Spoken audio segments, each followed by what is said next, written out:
모두 다 편안하셨죠?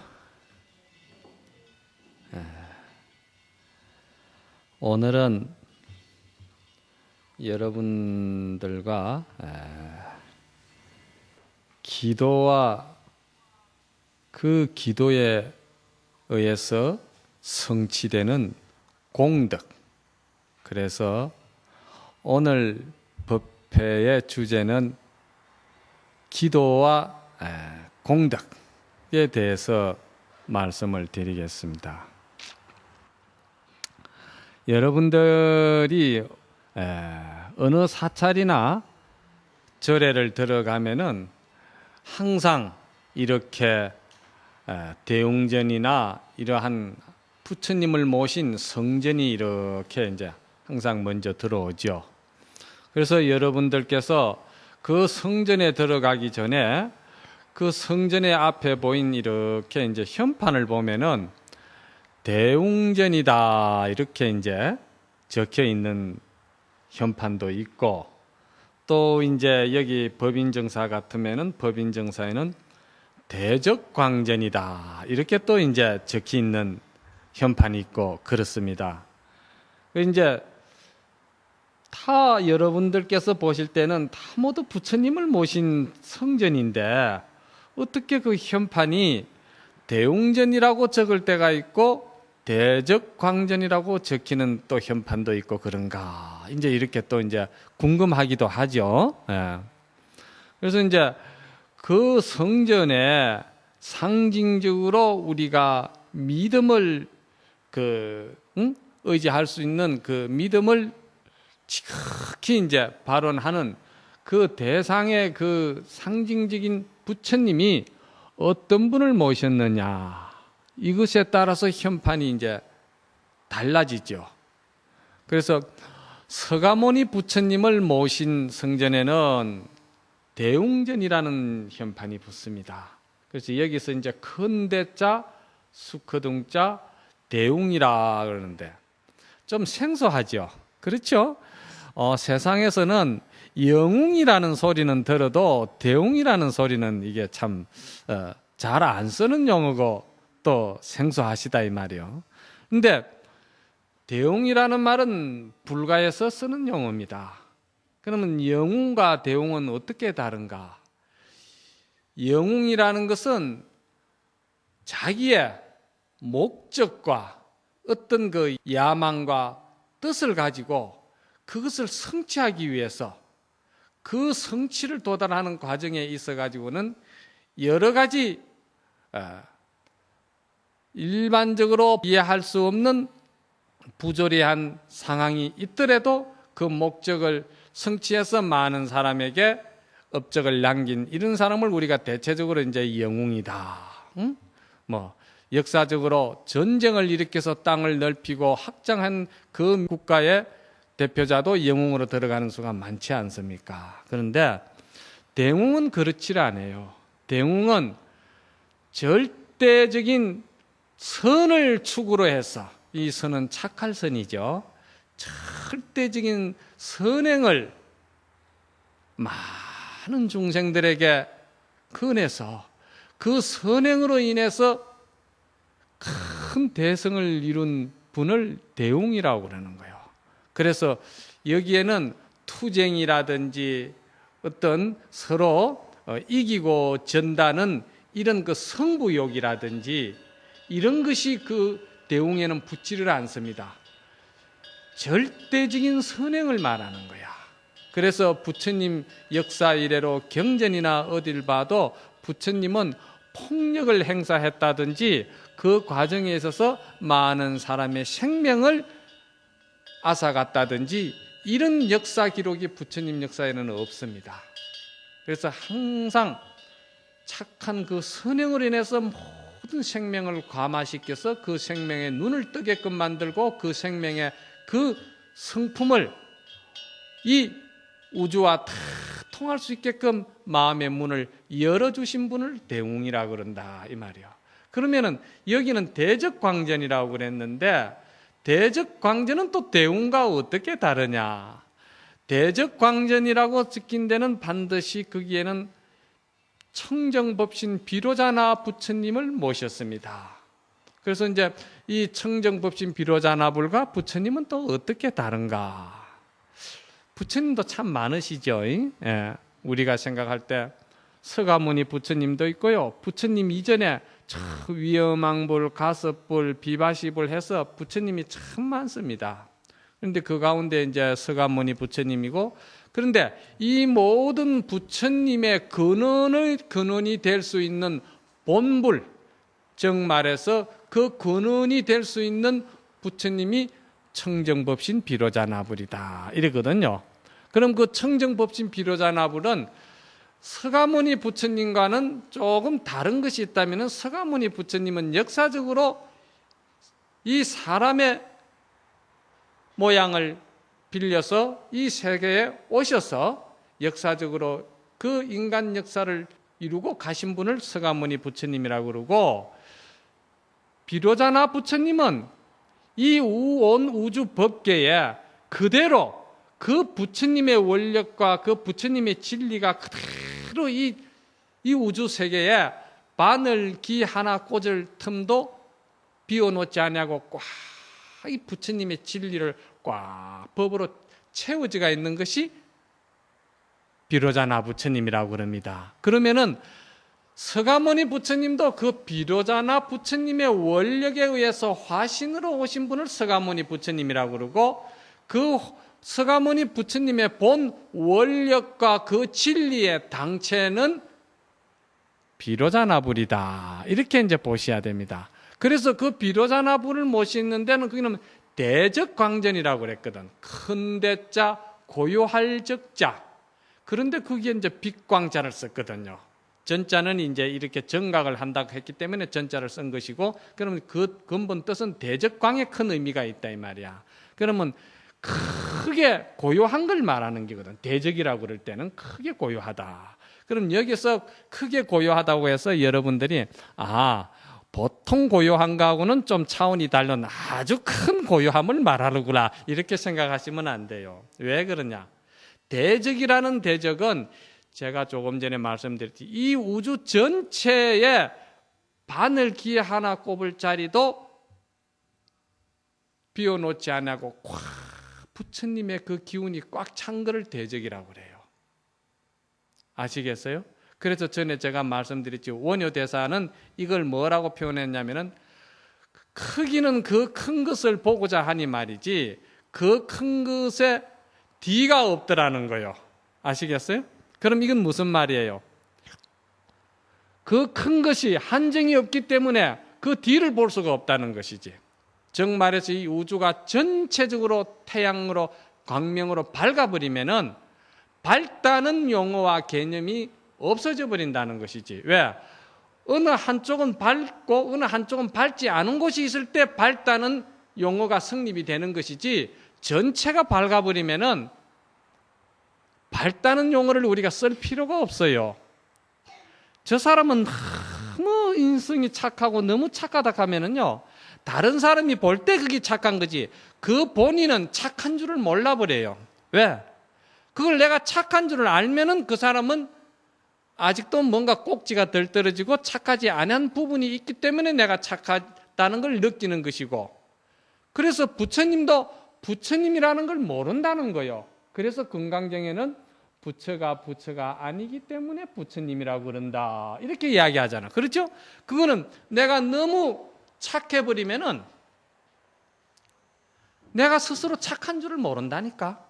내가 착한 줄을 알면 아직 꼭지가 덜 떨어요. 그래서 여러분들이 나도 이만하면 좀 성품이 착하지 않느냐고 그러고, 나 이만하면 당신에게 좀 잘하는 편인데 나도 이렇게 생각하는 사람은 아직 꼭지가 덜 떨어진 사람이야. 그래서 대적이라는 말은 크게 고요하다는 건데, 고요하기만 하냐? 그러면 고요하기만 하면 그거 어떡합니까? 거기에 무슨 생명이 움직이고 거기에 무슨 모든 역사가 이루어지겠느냐 이 말이요. 그런데 그 고요한 가운데에 아주 그 아름다운 광명의 빛이 있다는 거예요. 그 광명의 빛이 뭐냐? 고요한 가운데에 생명의 빛이 거기에 다 있다는 거예요. 생명이. 그 여러분들 보세요. 이 우주가 참 보면은 모든 것을 다 갖추어지가 있으면서도 굉장히 고요하잖아요. 그렇죠? 고요한 가운데에서도 이 생명을 다 피워내잖아. 이게 이제 이 온 우주 법계의 생명의 그 본 모습을 드러내는 거다 이 말이에요. 그래 이것을 갖다가 여 법당 안에 그대로 해상을 차려놓은 거예요. 아시겠습니까? 그래서 비로자나 부처님을 모셨고 왼쪽에는 그 광명을 드러낼 수 있는 지혜의 상징인 문수보살님을 모셨고 또 그 지혜는 자비로서 이 중생 세계를 다 감화시키고 그 중생 속에 들어가서 중생과 함께 그 중생을 지극한 그 선인으로 착한 선인으로 거듭나게 할 수 있는 보현보살님을 모셨다 이 말이야. 그래서 이거는 그대로 이렇게 모셔져가 있는 거예요. 이 세계가 그대로 이루어진 거라. 이 우주 축소판이라 여기가. 아시겠습니까? 왜 제가 이런 말씀을 드리느냐. 오늘 법문 주제가 기도와 공덕인데 여러분들이 오늘 여기에 기도하러 오신다는 생각을 일으킬 때 그 기도 생각을 일으키는 그 순간에 공덕이 세 가지가 갖추어지는 거라. 그러면 어떤 공덕이 갖추어지느냐? 현전공덕이라는 거예요. 한문으로는 조금 이제 용어가 되어서 그렇지 나타날 현자 바로 눈앞에 드러난다 이 말입니다. 현전공덕이다. 그것은 뭐냐면은 지금 제가 말씀드렸듯이 이 우주 법계가 이렇게 모든 것이 다 부족함이 없이 장엄대가 있는 이 세계를 지금 이 성전 안에는 이 성전 안에대로 이 축소판으로 우주를 이렇게 만들었거든요. 그렇잖아요? 이 만들었단 말이에요. 여기는 부처님도 비로자 나불도 문수 보현 간음보살 지장보살 그리고 일체 중생 다 여기는 공덕이 다 갖추어지가 있어요. 그러면은 이 갖추어지가 있는 이 현상을 우리 중생들의 마음에도 그것이 일어나야 된다는 거예요. 그래서 이 우주는 대우주고 인간은 소우주라고 그러는 거예요. 그러면 우리가 기도를 하는 그 순간에 내 마음에 이러한 공덕이 이미 갖추어진다는 거예요. 그래서 내가 기도를 해야 되겠다는 그 한 생각을 탁 일으키실 적에 그 어두움에 가려져가 있던 나의 본성이 말이지. 본래 나의 그 성품이 착하고 그 열려있는 그 본성품이 문을 열기 시작한 거예요. 기도하고자 원을 세울 때 벌써 열리는 거예요. 그럼 그것은 뭐냐? 그것은 서가모니 부처님이요, 그것은 비로자나 부처님이요, 그것은 자비로울 때는 간시연보살님이요, 큰 원력을 세워서 어려운 사람을 연민히 여길 때는 지장보살이요, 그리고 남의 착한 것을 보고 나도 함께 기뻐해주고 축복해줄 때는 그게 대세지 보살이요. 이렇게 이제 내 속에 그 잠자고 있는 부처님을 내가 일깨워서 문을 열어서 드러내는 것이다 이 말이야. 그게 이제 현전공덕이라. 그럼 그 현전공덕은 내가 기도하겠다는 생각 발언을 할 적에 그게 드러나기 시작하는 거예요. 그렇지 않을 때는 내 주인공이 항상 어두움에 가려져가 있고 마음문을 닫혀가 있고 그 무한한 공덕의 힘을 발휘할 수 있는 그런 가능성을 갖다가 저버리는 타성에 젖은 생활밖에 내가 할 수가 없는데 내가 기도를 해야 되겠다고 발언을 할 때는 이것이 움직이기 시작하는 거예요. 그래서 이거는 내 속에 또 하나의 이 법당에 장엄된 이 우주의 진리를 내 속에서 이렇게 또 장엄하는 거예요. 그래서 그 순간에 공덕이 이미 다 드러났다 이 말이에요. 그리고 두 번째 가피가 있는데 그는 몽중가피라고 그러는 거예요. 몽중가피. 몽중이라는 것은 이제 여러분들이 이제 꿈 가운데서 이제 가피를 입는 걸 말하죠. 그때 옛날 이제 어른분들은 이걸 뭐라고 하냐면은 선몽했다 이렇게 하잖아요. 근데 이제 선몽이라는 것은 순수한 우리 이제 말이라고도 할 수 있고 몽중은 이제 이게 중국 이제 한문음에서 따온 거니까 꿈몽자 꿈 가운데 일이다. 우리의 마음이라는 것은 잘 관찰해 보면은 세 단계가 있어요. 그래서 이 세 단계 보면은 제일 가장 낮은 단계가 눈에 보이는 그 경계마다 내가 거기에 집착을 하고 거기에 속아서 울기도 하고 웃기도 하고 미워하기도 하고 시기 질투도 하고 사랑하기도 하고 즉현적으로 감정을 느끼는 게 있잖아요. 그렇죠? 그걸 뭐라고 그럽니까? 우리가 요즘 소위 말해서 그 사람 성격은 좀 이렇게 즉흥적이다. 성격이 분위기를 잘 탄다. 분위기에 잘 휩쓸린다. 뭐 이런 이야기 하잖아요. 그거를 이제 우리가 표현상에 드러나는 가장 낮은 정신세계를 말하는 겁니다. 그러면은 그 정신세계는 사실은 우리가 그 변화가 참 많습니다. 금방 좋았다, 싫었다, 금방 이렇게 이제 그 감정의 그 파노라마가 변화가 아주 심하죠. 그런데 그런 감정은 우리가 조금만 마음이 고요한 데로 들어가면 그것은 없어져 버려요.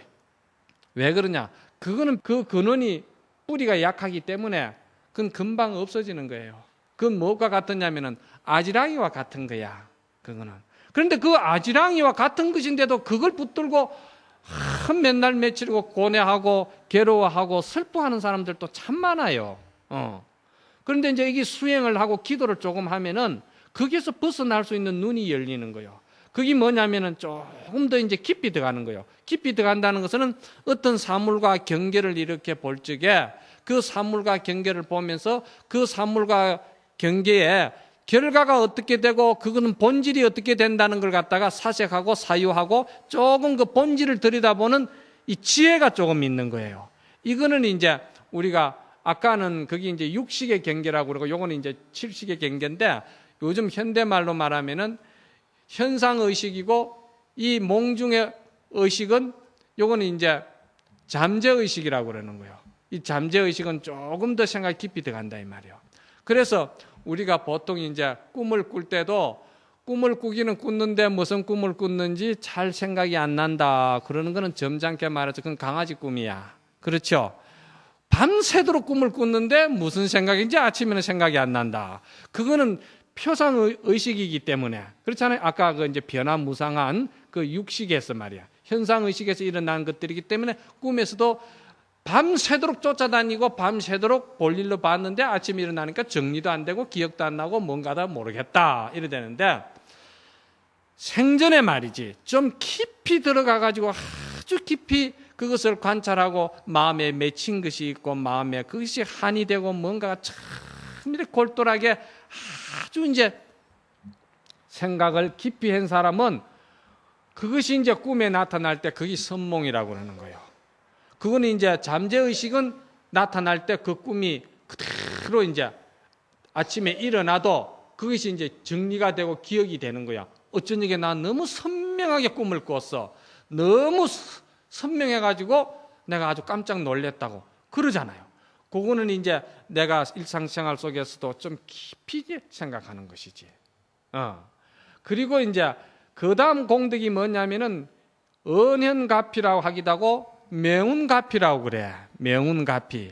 이것은 이제 항상 여러분들이 오늘도 예불 할 적에 명운가피라고 했잖아요. 그 명운가피는 항상 꾸준히 부처님을 그리워하고 부처님의 그 공덕을 찬탄하면서 부처님께 그 예배 찬탄 드리면서 항상 내가 그 착하고 착한 그 선행의 길을 가야 되겠다는 원력을 가지고 항상 자기 마음을 이 밝은 빛으로 정화시키고 그 마음의 문을 열려고 노력하는 그 사람은 말이지, 그 사람은 언연히 그 업이 말이지 자꾸 녹아서 성격의 변화가 오기 시작하는 거예요. 아시겠어요? 요걸 이제 실천하는 것으로 이제 나중에는 말씀을 정리해 드리겠는데 요것을 갖다가 명운가피라고 그러는 거예요. 자, 그러면 기도를 하면은 이 세 가지 공덕이 이루어진다는 거예요. 이 세 가지 공덕이. 자, 그런데 우리가 기도를 하는데 가장 중요한 것이 뭐냐 하면은 기도는 가장 힘들고 어려울 때 기도하는 것이 아니고 가장 평화롭고 안정되고 행복할 때 기도는 더욱더 열심히 해야 된다는 거예요. 그런데 우리 중생은 그렇지 않잖아요. 평화롭고 안정되고 아주 내가 행복할 때는 기도하라는 생각이 안 나고 이것이 아주 힘들고 어려울 때 이제 기도를 하는 거야. 예?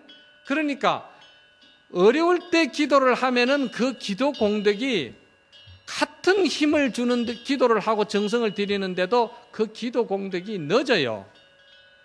왜 늦느냐? 이미 내 모든 어려움과 고통이 저 바닥을 쳤는데 그 바닥에서 내가 원이 이루어지는 그 정상까지 그것이 평화롭고 행복한까지 올라가기는 상당한 시간이 걸리는 거야. 아시겠어요? 그 요즘 뭐 여러분들이 뭐 정권 같은 걸 하신다 하더라도 정권이 아주 이렇게 이제 뭐 바닥을 쳤을 때, 경제가 아주 바닥을 쳤을 때, 그때에서 그 바닥에서 그 리듬이 다시 상승기로 올라가려면은 그것은 어쩔 수 없이 그 상승 기운을 탈 때까지는 어려운 고초를 겪어야 되는 거예요. 그나마 우리 중생들은 바닥을 쳤을 때, 발등에 불이 떨어졌을 때 내가 기도를 하는데 그것도 참지를 못해. 한 3일 기도해놔 놓고는 왜 공덕의 빛이 아직도 안 비치지? 영음이 없나? 어째? 그러는 거예요. 그런데 그것이 올라가는 시간이 있어요. 그렇잖아요? 내 마음에 그 광명을 받을 수 있는 그것이 기운이 차야 되는 거야. 그런데 이제 그것을 기다리지 못하고서는 말뚝신심을 또 한 며칠 냈다가는 아이고 이 부처님 믿어도 이게 어떻게 영업이 없어. 그러면서 그것이 조금 올라가려고 하는데 그만둬버려. 그만둬버리다가는 또 계속 어렵잖아. 어려우니까 그것이 또 내려가거든. 내려가는데 그나마 할 수 없이 또 해봐야지 하고 또 하니까 그게 더 바닥을 찢을 때 또 하니까 또 뭐가 더 잘 안 돼. 그래서 기도라는 것은 항상 일관성 있게 하라는 말을 뒤집어 가지고 다른 말로 표현을 하면은 행복하고 모든 것이 좋을 때 기도를 하라는 말은 항상 하라는 뜻이지. 내가 행복하고 모든 것이 다 좋을 때 기도하면은 기도한다는 것은 안 좋을 때는 마땅히 기도한다는 소리야, 그게. 그렇죠? 항상 기도하라는 그 말 뜻을 거기다가 이제 이야기를 하는 거예요. 그러면은 기도를 우리가 이렇게 하는데 그럼 그냥 기도를 하는 거냐 이 말이야. 그렇지 않잖아요? 그래서 우리가 이제 기도를 한다고 생각할 때는 제일 먼저 내 마음 거울에 때를 먼저 좀 닦아야 돼. 에? 내가 거울을 이렇게 지금 보고서는 단장을 하려고 그러는데 거울에 묻어가 있는 그 먼지와 그 때를 갖다가 좀 닦아야 내가 잘 비칠 거 아니에요. 같은 거울에도 먼지 앉은 거 하고 이 지금 삼라만상이 이렇게 있는데 날이 가물어 가지고 먼지가 잔뜩 앉았을 때 그 나무 꽃잎이나 잎사귀를 보는 거 하고 비 온 뒤에 오늘이 한번 쳐다보세요. 달라. 그게 다르다니까. 그렇듯이 내가 거울을 이렇게 먼저 한번 닦고서는 내가 들여다봐야 되는데 이 거울을 안 닦고 보면은 그게 어려운 거야. 그래서 이 호수에 물이 이렇게 있으면은 이 호수의 물은 어느 물이든지 달이 다 비치게 돼 있어. 그런데 여기에 이 찻잔에도 지금 이 형광등이 비치게 돼 있어요.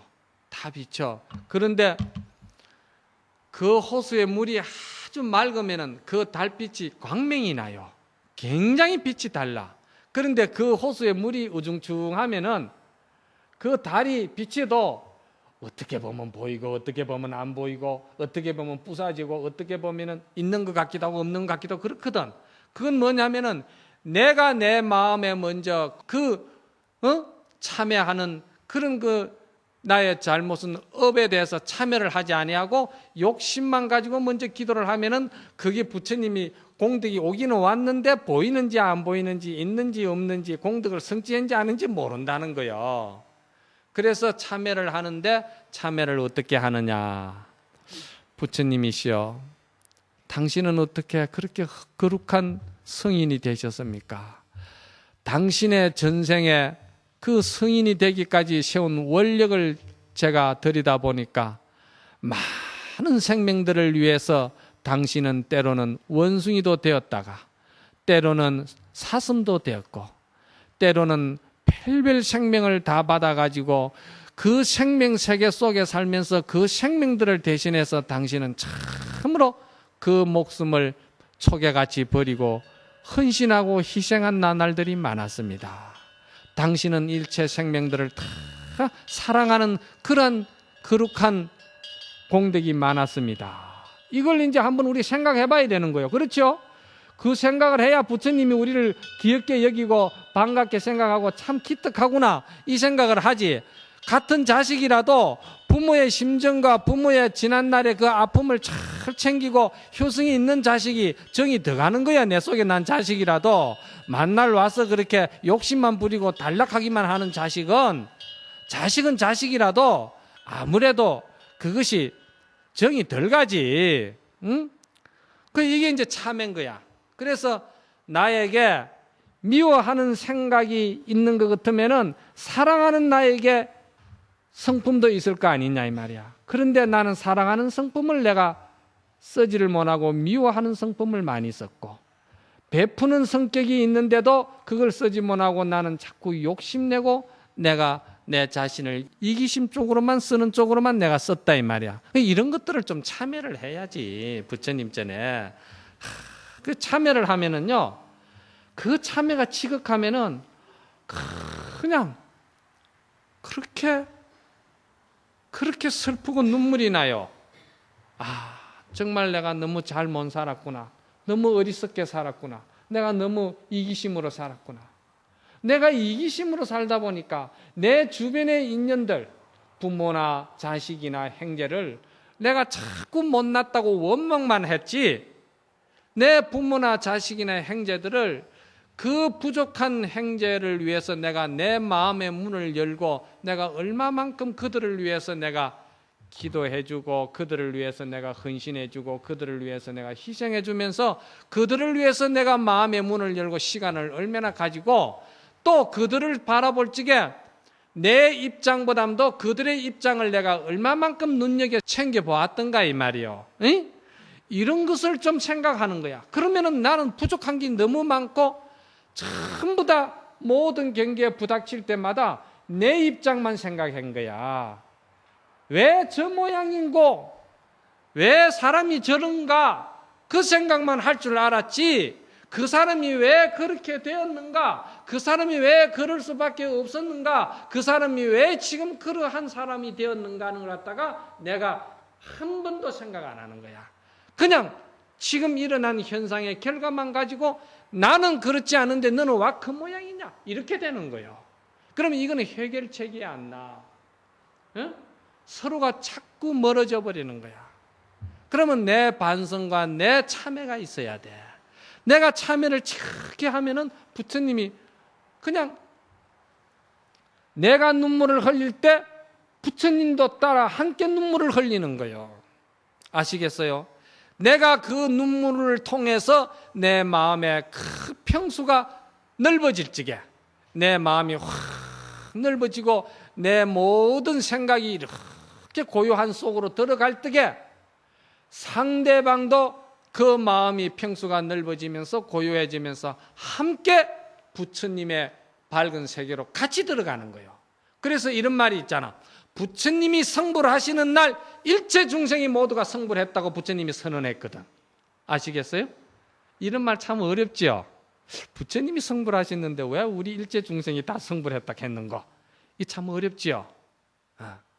이런 말을 문자로 어렵게 이야기를 한다면은 부처님이 태어나셔서 천상천하 유아 독존이라고 하셨거든.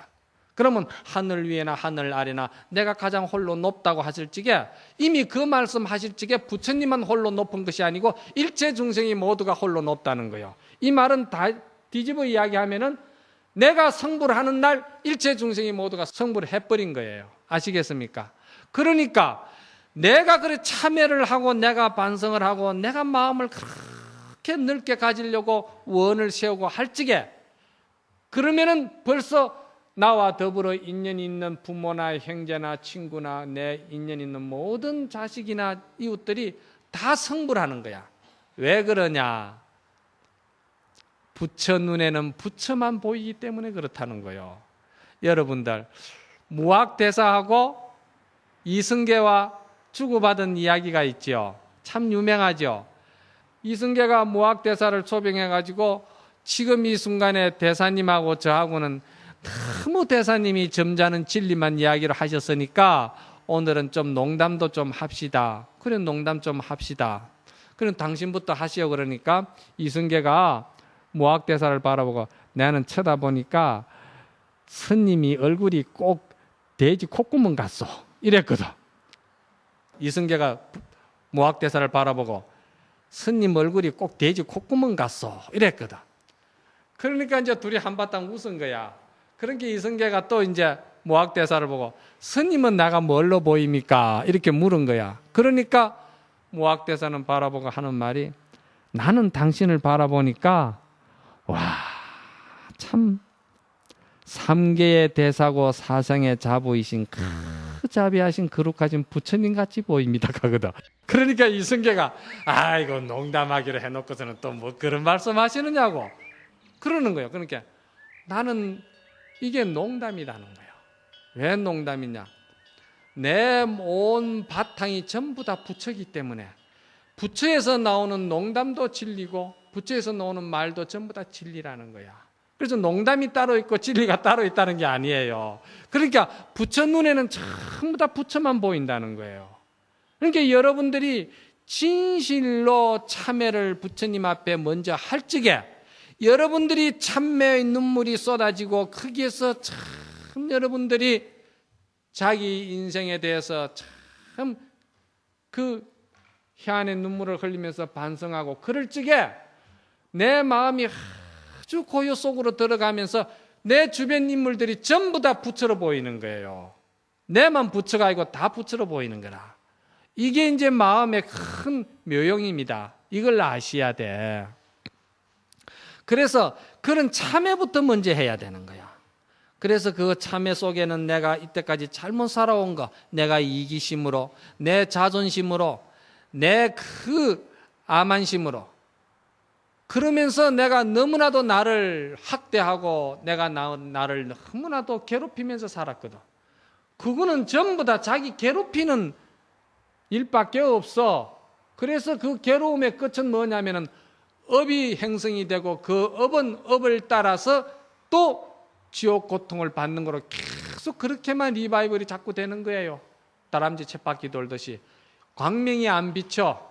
그런데 그건 참회의 빛으로 그걸 썰어 없애버릴 때 이제 마음의 문이 열리기 시작하는데, 그러고 나서부터는 이제 그 다음에는 뭔데 또 어떻게 해야 되냐면은 그 다음에는 이제 믿음을 가져야 되는데 그 믿음을 굳게 가져야 돼. 믿음을. 이게 기도하는데 먼저 이제 아까 제가 말했죠.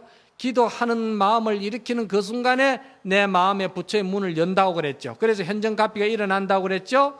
그리고는 그것이 더욱 지극한 정성으로 들어가면은 반드시 꿈속에서도 부처님의 선몽이 보이고 부처님의 그 가르침이 보인다는 거예요. 지성이면 감천이라는 말이 바로 그 말이에요. 내가 지극히 할 때 그렇다 이 말이지. 그러면은 그것이 꿈속에까지 이루어진다고 하면은 내가 생활 속에서도 내 마음의 인격의 변화가 생기고 성격의 변화가 생기기 시작한다 이 말이야. 그걸 명운가피라고 그랬잖아요. 그리고는 이제 그렇게 되려면은 첫째 조건이 참회를 해야 된다고 그랬잖아. 지금 그렇죠? 그 참회를 통해서 내가 반드시 기도를 통해서 부처님의 그 은공가피를 내가 입는다는 믿음을 가져야 된다는데 그 믿음이 아주 굳어야 된다는 거지. 그런데 그 믿음이 굳지 아니하면은 기도 중에 어떤 일들이 일어나느냐 하면은 기도를 좀 하다 보면은 첫째 조금 기도가 깊이 들어가면은요 꿈속에도 뭐 선몽이 일어나고 또는 부처님이 어떻게 참 내 마음의 문을 열어주는 것 같은 가피를 입는 것 같고 또는 내가 생각도 안 한 어떤 큰 가피의 공덕이 말이지 남에게 설명할 수는 없어도 스스로 느낀다든지 이런 것이 생기면은 제일 먼저 따라오는 마장이 뭐냐면은 그만 이제 은연히 아만이 생기면서 아 내가 공부 좀 하니까 기도 좀 하니까 내가 좀 사람이 다른 사람들하고는 좀 차원이 달라 이런 생각이 들기 시작하는 거예요. 그럼 이러면 이제 이게 병들기 시작하는 거라. 이 생각 들면은 그것은 이제 병이 드는 거예요. 또 그렇지 않으면은 기도를 열심히 하면은 그 병이 들지만은 그나마 기도도 열심히 안 하고 시간 땜빵만 하는 사람들은 또 이제 어떤 현상이냐면은 이거 해도 되는 건지 뭐 안 되는 건지 이거 뭐 영험이 있는 건지 없는 건지 이걸 뭐 벌써 100일 기도를 한 지가 내가 벌써 70일, 80일이 됐는데도 이게 뭐가 저거 먹고 이 목이 불이 가지고 속껍데기 뚫는 거나 마찬가지고 그것도 이게 안 된다든지 이러면 이제 나태심이 일어나고 두 가지 중에 이거 아니면 이거 하나가 일어나기 시작하는 거야. 그럴 때 무엇으로 이겨내야 되느냐? 믿음으로 이겨내는 거야. 그래서 믿음은 도를 성취하고 공덕을 성취하는 어머니가 된다는 거예요. 그래서 이러한 우리의 업장을 가지고 있기 때문에 우리는 이런 업장을 가지고 있기 때문에 이 업장을 우리가 가지고선 기도 성취를 하려고 하면 어렵잖아요. 그런데 이것을 갖다가 성취할 수 있는 힘은 어디에서 나오느냐면 믿음에서 나오는 거야. 그래서 흔히 법당 많은 쇳덩어리나 바위돌도 말이야, 믿음이라는 큰 배에다가 실으면은 저 괴로운 생사고해인 태평양 바다를 둥둥 떠가는 거예요. 저 극락세계도 갈 수 있고 부처님 세계도 갈 수 있고 다 갈 수 있는 거야. 그런데 믿음이 약하면은 요거만한 돌도 우물에 던지면 깔아앉아 버려. 왜? 자기 가지고 있는 그 이기심이고 욕망이고 자기 업장의 가림 때문에 기도를 해도 그 기도가 잘 안 나타나고 기도 중에 자꾸 장애가 일어나. 굉장히 많은 장애가 일어나. 그 가운데서 큰 장애가 기도해도 별 공덕이 없을 것 같다. 나는 안 될 것 같다. 이런 자기 자포를 해가지고 신심의 종자를 끊어버리는 거야. 이게 이제 그 믿음이 약해서 그렇거든요. 그러니까 이제 이 믿음을 여러분들이 먼저 굳게 가져야 된다는 거예요. 그 다음에 그러면은 참회를 했고 믿음을 크게 가졌고 그러면 이제 세 번째는 또 뭡니까? 세 번째는 기도라는 것은 간절하게 해야 돼. 간절하게 해야 돼. 정말 간절하게 해야 돼. 간절하게 하지 아니하면은 기도뿐 아니라 수행도 그렇고 사업도 그렇고 장사도 그렇고 모든 것이 간절하게 해야 돼. 그러면은 아이고 스님 기도는 간절하게 한다는 건 이해가지만 사업이나 장사는 또 무슨 간절하게 어떻게 그하고 연관이 됩니까? 내가 간절하게 기도하는 마음으로 장사하던 사람은요, 장사를 하면은 손님이 착 들어오죠. 손님이 들어오면은 저 사람은 정말 나를 살려주는 생명의 은인이구나. 따지고 보면 은인이잖아. 에? 그런데 요즘 병원에 가봐 의사 선생님들 너무 거만하셔. 한마디 말 안 하는 분들은 또 말도 안 해. 그냥 좀 가지고 계셔 보세요. 그러고 말하면은 설명을 잘 안 해줘. 에? 종합병원에 내가 좀 이래 오래 다녀보니까 종합병원 의사 선생님들은 설명을 안 해주더라고. 가시락하고. 그 말이야, 불은 천리하고 가가지고 의사 선생님 만나면요, 1분도 대화가 안 돼요. 그리고서는 나와버려야 돼. 응? 그러면은 의사 선생님도 그렇잖아요. 환자가 들어오면은 참, 이 사람이야말로 나를 발전시키고 나를 성공시킬 수 있고 내 지혜를 갖다 열어줄 수 있는 그런 은인이다. 그렇잖아요. 환자가 없으면 의사가 무슨 발전이 있고 무슨 그 지혜가 자꾸 성장할 수가 있느냐 이 말이야. 환자로 인해서 모든 프로테즈도 나올 수가 있고 그 연구 결과도 나올 수가 있고 그리고 자기도 그 직에서 존경받을 수가 있고 그리고 자기 가족들도 살 수가 있는 것이고 이게 전부 다 환자로부터 나오는 것이거든. 그렇잖아요. 그러니까 장사하는 사람도 마찬가지라. 손님이 들어오면은 저분이 나의 생명의 은인이다. 그러면은 그 스님에게 자리도 편안한 자리, 앉으면은 될 수 있으면 시원한 자리, 그리고 더욱 깨끗하게 해주고 더욱 친절하게 해주고 이런다 이 말이야. 그러면 그것이 내가 볼 때는 그게 손해 가는 것 같죠? 그렇지 않아. 그 사람이 볼 때는 그 의사 선생님은 정서가 다르더라. 너무 친절하더라. 자상하더라. 참 인정이 많으시고 소탈하시더라. 그 집 주인은 말이야 장사를 해도 참 친절하고 깨끗하고 그렇더라. 이래 되면은 이게 사업이 성공을 하는 거요. 그 사람은 또 오게 돼 있거든. 그래서 모든 것은 기도도 간절하게 할 때 간절한 그 속에서 모든 것이 이제 성취가 되고 이루어진다 이 말이야. 그래서 간절하게 하는 사람은 법당에 와서 기도하는 거 보면 알아. 기도하는 것도 절하는 것도 턱 엎어지면서 이렇게 고개 턱 숙이면서 올려라고. 그래 가지고 뭐 되겠어? 참 꽃잎 떨어지듯이 아주 지극정성을 해가지고 그 부처님을 받드는 걸 지극히 그냥 지금 부처님 받드는 것처럼 이렇게 해야 되겠는데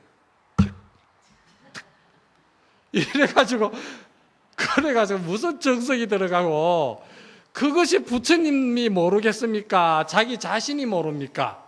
그래가지고 바라는 거는 뭐 또 엄청나지 뭐 그냥 에? 그리고 왜 그러느냐? 날은 덥고 아이고 뭐 기도는 해야 되겠고 그러시면 안 돼. 참 간절하게 해야 돼. 에?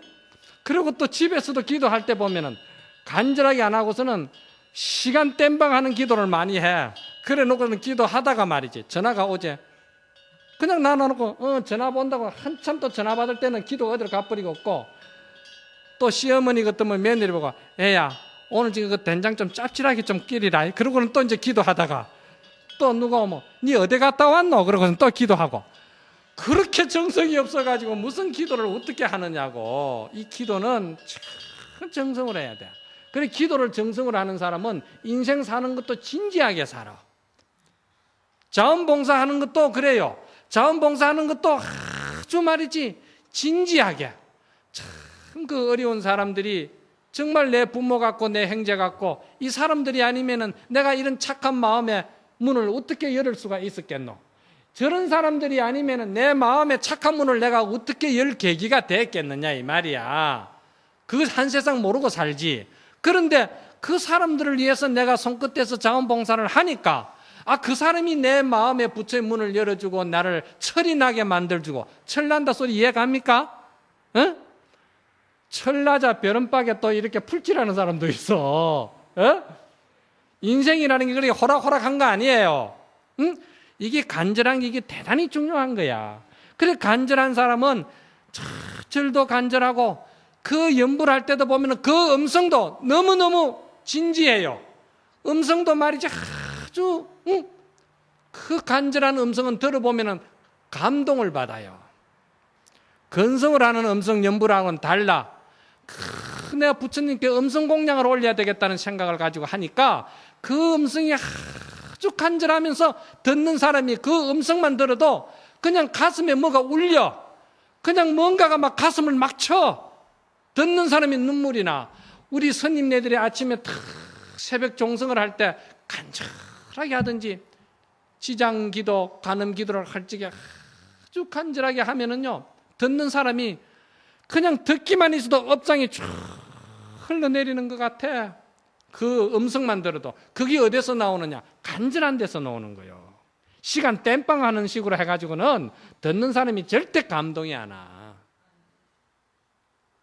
아시겠어요? 이 감정이 이걸 아주 진지하게 해야 되는 거예요. 그렇게 함으로써 부처님께 올리는 육법 공양 있잖아요. 과일 공양, 쌀 공양, 촛불, 향, 이 떡 공양, 이거 전부 다 부처님 앞에 불전 놓는 거, 이거 하나도 그 지극한 정성을 하는 거야. 돈이 10,000원짜리가 더 공덕이 크고 1,000원짜리가 작은 것이 아니고, 오늘은 내가 부처님 앞에 가서 참 내가 이거 참 좋아하고 참 그런 건데 부처님 전에 한번 부처님께 정성을 드려야 되겠다. 이래가지고 과일도 올리고 또 돈도 말이야. 이왕이면은 내가 가능하면은 좀 새 돈을 갖다가 부처님 전에 이게 그 돈이 그 돈이지. 그렇지만 정성이야. 그렇게 정성을 하는 거야. 그 정성을 할 적에 부처님이 모르겠습니까? 자기가 모르겠습니까?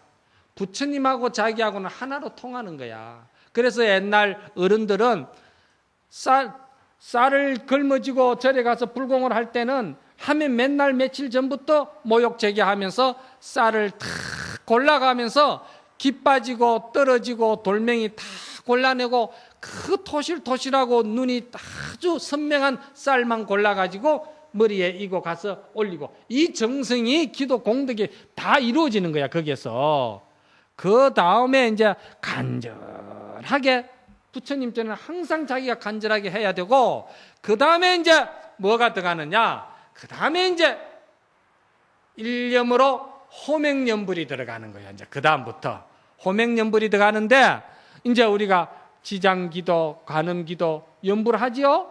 이제 그것도 하지만은 또 어떤 기도는 간경기도도 있잖아. 간경기도. 예? 우리나라에서 간경기도로서는 가장 많이 권하고 있는 기도가 간경이 뭐냐면, 첫째, 금강경 독송 기도를 많이 시킵니다. 그렇죠? 여러분들 금강경 독송 많이 하시잖아. 왜 금강경 독송을 많이 시키는 줄 압니까? 금강경은 대성경전 가운데에서도 지혜를 갖다가 드러낸 경전이거든. 금강경 사상이 뭐냐면은 공사상이거든. 마음을 비우는 것이거든. 그 마음은 어떻게 비웁니까? 아까 지극한 아주 간절한 참회로서 마음을 비우는 거야. 아시겠어요? 내가 지극히 참회하고 지극히 간절하게 할 때 내 자신이 그 속에서 연꽃처럼 드러나기 시작하는 거예요. 지금까지는 내가 화탕지옥에서 살았고, 그 용광로 같은 욕망의 불길 속에서 참회의 눈물을 통해서 그 용광로 속에서 한 송이 연꽃이 탁 피어나는 거야. 그게 그 연꽃이 피어나는 걸 부처님이 모르겠습니까? 자기가 모르겠습니까? 어? 그렇게 되는 거예요. 그래서 이제 그것은 바로 마음을 비우는 그것이 금강경의 공덕이거든. 그래서 금강경을 이제 독송하라 하거든.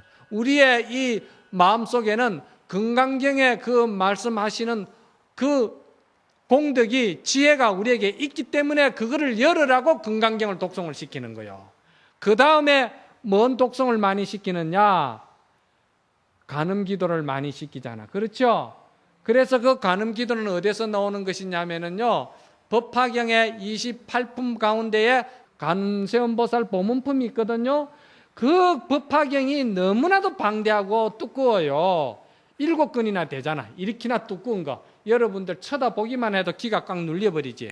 그런데 그걸 다 볼 수가 없으니까 거기에 핵심적인 사상이 뭐냐면은 중생을 배려해주고, 중생의 입장을 갖다가 먼저 챙겨주고, 그 사람의 그 가지고 있는 고통과 어려움이 뭔가를 먼저 내가 이해해 주려고 하는 배려심, 이것이 뭐야? 이게 자비거든. 이게 종교적으로 말하면 그걸 자비라고 그러는 거예요.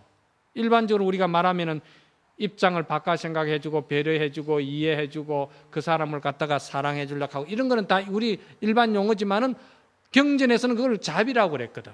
그래서 관세음보살님은 자비의 하신이야. 그래서 관세음보살 보문품을 많이 읽으시오, 이러는 거예요. 그 다음에 또 뭐 합니까? 그 다음에 제가 많이 권하는 경전 가운데서는 보현행운품이야. 그럼 보현행운품은 뭐예요? 보현행운품은 하엄경에서 가장 핵심이 되는 그 품이 보현행운품이거든. 하엄경은 또 얼마만큼입니까? 하엄경은요, 한문 원문으로만 돼가 있는데도요 80권이나 돼. 여러분들 그 80권은 어떻게 다 읽어? 그런데 거기에 핵심이 되는 것이 보현행운품이거든. 그럼 그 보현행운품은 뭐냐? 그건 아까 이제 관세음보살 보문품은 자비를 말했잖아요. 보현행운품은 실천을 말하는 거예요. 생활 속에서 내가 실천해야 된다는 거야. 실천. 아시겠어요? 실천. 자, 이 실천을 하는데, 그러면은 지혜와 자비와 이 실천이 이 기도 속에 다 이루어지는 거라. 그런데 이 실천이 이루어지려면은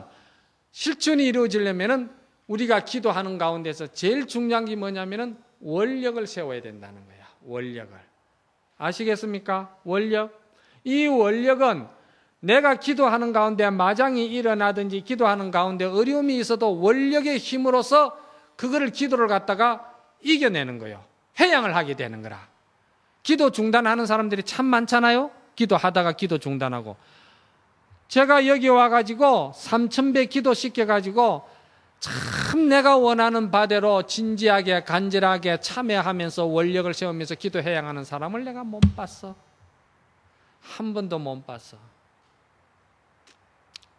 그러니까 우리 신도님들이 나보고 아유, 스님은 너무 기도를 무섭게 시켜. 그런데 그 기도를 그렇게 해야 되는 거야. 그런데 그게 원력이 부족해서 그런 거라. 원력은 무엇과 같으냐면은 우리가 로켓을 발사시키면은 이 로켓가 대기권을 벗어 날아가면은 엄청난 속도가 있어야 되고 엄청난 그 대기권에서 부딪히는 가운데서 그 대기권과 부딪히는 가운데서 그 열이 대단하거든요. 천 몇백 도 막 열이 막 나오잖아요. 대기권을 벗어날 때는. 그러면 웬만한 철은 그 녹아버리거든요. 대기권에서. 저 우주 공간으로 들어갈 때는 들어가면 굉장히 평안하고 아주 자유롭게 이 위성이 떠가 있잖아. 그렇죠? 그 무중력 상태에서. 그런데 대기권을 벗어날 때가 제일 힘든 게거든요. 웬만한 철은 대기권 벗어나면서 녹아버려요. 그렇기 때문에 우리가 기도하다가 그 기도의 성취를 입을 그 경계에 가가지고는 굉장히 어려운 마장이 생기고 마음속에 굉장히 힘든 모든 번뇌가 일어나기 시작하는 거예요. 그런데 그 번뇌를 떨치려면은 뭐냐면은 원력이 있어야 되는 거라. 마치 로켓가 그 대기권을 벗어날 그 지점에 가가지고는 한 기구가 떨어져 나가면서 그 추진력을 밀어줘요. 밀어주기 때문에 대기권을 차고 나가는 거야. 그 힘이 원력에서 나오는 거야. 원력. 그래서 이 원력과 이 간절함과 이 참회와 그리고 이 일념으로 하는 이 생각이 있을 때 여러분들이 기도를 성취를 하는 거예요. 그런데 이것을 여러분들이 성취를 딱 하면은 여러분들이 원하는 원도 이루어지는 가운데에서 여러분들이 생각해도 놀라울 기적이 일어나고 놀라울 일들이 일어나는데 그 놀라움이 뭐냐면은 내가 변해버렸다는 거예요. 나도 모르게 내가 변해버린 거야. 뭐 어떻게 변했겠어요? 내 생활 속에 그 마음의 인품이, 그 성격이, 그 마음의 내 마음의 그 성품이 변화가 와버린 거야. 얼마나 넉넉한지를 몰라. 지금 내가 가지고 있는 마음 평수는요, 여러분들 몇 평인 줄 아세요? 여기 몇 평짜리 보통 가지고 계세요? 내가 아파트 45평 산다고 그게 장원이 아니에요. 80평을 살아도 내 마음 평수는요, 10평도 못 되는 사람 많아. 에? 또 내가 이래 보니까 나의 경험에서 온 소리야. 상담을 해보면은 우리 신도님 가운데서도요, 보살님도 그렇고 처사님도 그렇고 아주 대단히 이 모든 것이 체격이나 모든 것이 다 잘생겼어요. 그런데 이야기를 뚜껑을 열어보면은요, 평수가 너무 좁아요. 평수가 너무 좁아요. 그리고 자기가 가지고 있는 그 잘못된 고정관념이 있잖아요. 그거를 너무 이렇게 굳게 쥐고 있어요. 그걸 고집멸도에서는 그걸 뭐라 하냐면은요, 닫힌 문이라고 그러는 거예요. 그걸 고집이라고 그러는 거라. 괴로울 고자, 집착할 집착. 괴로움은 왜 생겨요? 집착하는 데서 생기죠. 무엇을 집착합니까? 잘못된 자기 고정관념, 잘못된 자기 생각, 어리석은 그 집착으로 인한 그런 것들을 자기가 쥐고 있는 거야. 그 마음의 문이 닫힌 것이지. 그러면은 멸도는 뭐예요? 기도에서 얻는 성취는 뭐예요? 그게 열린 마음이거든. 아까 제가 처음에 마음의 문을 연다고 그랬잖아요. 내 마음의 부처를 내가 연다고 그랬잖아. 이걸 해보면은요, 너무너무 마음 평수가 좁아요. 그래가지고 부부간에 싸우는 것들을 보면은요, 그때는 쳐다보면요, 한 평도 안 되는 것 같아. 마음 문이. 한 평도 안 되는 것 같아. 그래 놓고서는 항상 이야기를 보면은 자기는 항상 착한 사람이고 자기는 잘한 사람이고 상대는 항상 못난 사람이고 상대는 항상 잘못된 사람이다. 이것 가지고 이야기를 하는 거예요. 그런데 그걸 보면은 자기가 제일 착하고 자기가 제일 말이지 잘난 사람이라고 이야기하는데 보면은 자기가 가지고 있는 그 잘난 사람 뚜껑을 열어보면은요, 캐캐 묵은 거 냄새 나는 거 써도 못 나는 거 그걸 계속 그걸 자기라고 지고 있어요. 그러면서 그걸 가지고 상대를 얼마나 괴롭히고 상대를 얼마나 멸시하는지 몰라. 알고 보면은 그거 우리가 이제 기도를 통해서 거기 없어지기 시작하는 거라. 거기 없어지기 시작하면은요, 사람이 달라져요. 왜 달라지느냐 하면은요, 아주 능수능란한 모습으로 달라져요. 한번 보실래요? 여러분들 하루에 옷 몇 번 갈아입어요? 바쁜 일이 있어야 한 2번 갈아입고 3번 갈아입고 그렇죠? 예? 오늘 아침에 내가 가서 작업할 때는 작업복 입어야 되고, 빨리 갔다 와서 또 예식장에 가려면 예식장 옷 입어야 되고, 또 저녁에 이제 친구들 만나서 술 먹으려고 하면 또 예식장 옷 그 좋은 거 입고 가면 안 되잖아. 또 이제 편한 옷 입고 가야 되잖아. 그걸 또 이제 입고 간다 이 말이야. 3번 갈아입죠. 그거 갈아입는 사람 보고도 여러분들 그냥 아이고 무슨 칠면조도 아니고 뭐 저렇게 옷을 자주 갈아입고 저러느냐 그러거든. 그런데 옷을 하루 몇 번 갈아입느냐 하면은요, 10,000번 이상 갈아입어야 돼. 이러면 여러분들 놀라겠죠. 세상에 무슨 옷이 뭐 10,000벌이나 있어가지고 하루 옷을 10,000벌 갈아입느냐. 내가 옷을 10,000벌 갈아입으라 하는 소리가 아니고, 이 마음을 순간순간에 그게 맞게끔 내가 마음의 문을 확 열어야 된다는 거야. 그래서 내가 항상 이야기하잖아. 우리 보살님 저녁에는 아주 애교 있는 부인으로서, 상냥한 부인으로서 아주 정갈하고 정말 청정하고 깨끗한 부인이고, 아침에 자고 일어나면 아주 점잖고 그 현모양처로서 어머니로서 탁 옷을 갈아입고, 또 그렇습니까? 팍 설거지 해놓고 나서는 또 이제 내가 직장에 가야 되니까 또 직장의 옷을 또 갈아입는 거야. 그러면 직장에 가면은 또 밑에서 나를 보다 상관이라 간다든지 그럴 거 아니에요. 그러면 그 옷을 또 갈아입고서는 하고, 또 내가 부장을 만나면은 나는 계장이니까 또 이제 부장을 볼 때는 내가 그래 집에서 어른인데 이래가 부장 대해가지고 그게 점수 따겠어요? 그러면 나는 또 그 부장을 대할 수 있게끔 아주 그 불편함이 없는 계장의 옷을 퍼뜩 갈아입고 가서 하고.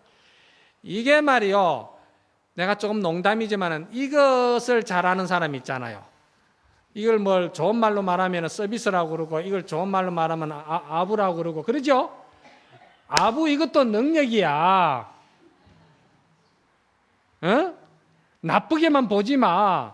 나쁘게 보는 거는 노력을 안 하고 욕망을 부려 거짓하는 게 아부지만은도, 그때 상냥하게 아주 그 인간미가 부드러운 사람 있잖아요. 그거 보통 능력 가지고는 그래 못해. 그렇게 잘하는 사람은요, 같이 앉았으면 시간 가는 줄도 몰라. 왜?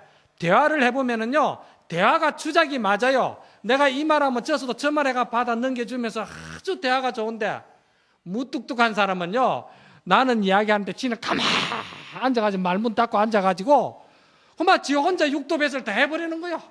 그러니까 그게 얼마나 대화가 힘들어. 에? 사업을 해도 내가 그러잖아. 표정 관리 잘해라. 만나는 사람마다 그때 그 웃음으로써 잘해라 이 말이야. 이런 것들이 다 어디서 나오느냐? 기도를 잘해가지고 마음의 성품의 공덕의 성취를 입으면은 이게 생활 속에서 전부 다 연꽃으로 피어나는 거야. 그런데 이 엄청난 기도, 이것이 내가 그런 가치가 있다는 걸 못 믿고 말이야, 그냥 기도하면은 갑자기 말이지 정권이 막 그냥 떨어졌던 게 막 하루아침에 막 세속말로 좀 해서 죄송합니다, 대박을 치버린다든지 그런 것만 기도 성취인 줄 알아. 아무리 재산이 많아도 인간고를 겪어본 사람은 마음 평안의 중요성이 얼마나 가치 있는 줄을 알게 돼 있어요.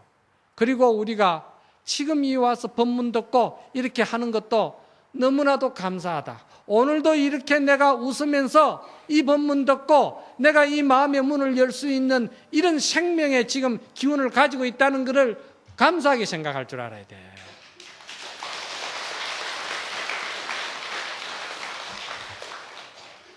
지금 이 시간에 이 법문을 못 듣고 그 괴롭고 어려운 사람 떠나보낸 사람들도 있잖아. 여러분들 다 뉴스 듣잖아. 그렇잖아요?